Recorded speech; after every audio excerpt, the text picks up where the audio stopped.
હું દેશના વડાપ્રધાન નરેન્દ્રભાઈ મોદીનો હૃદયપૂર્વક ધન્યવાદ અને આભાર માનવા માંગુ છું। અહીંયા 21 એકર જમીન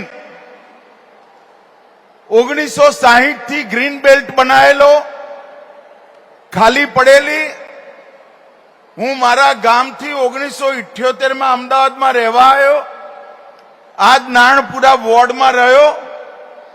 અહીંયા કેટલીય વાર સોસાયટીની મેચો રમી, દબાણ થયું, પણ આ જગ્યાનો સ્પોર્ટ્સ કોમ્પ્લેક્સ તરીકે ઉદ્ધાર નતો થયો।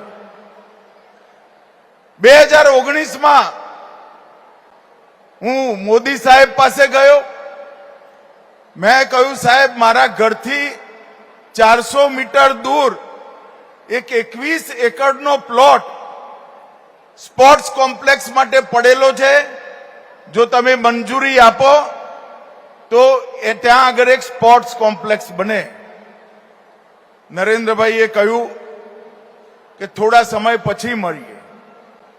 પછી એક દિવસ મને સામેથી બોલાવી કહ્યું, સ્પોર્ટ્સ કોમ્પ્લેક્સ જરૂર બનાવો, પરંતુ વર્લ્ડ ક્લાસ સ્પોર્ટ્સ કોમ્પ્લેક્સ બનાવવું જોઈએ।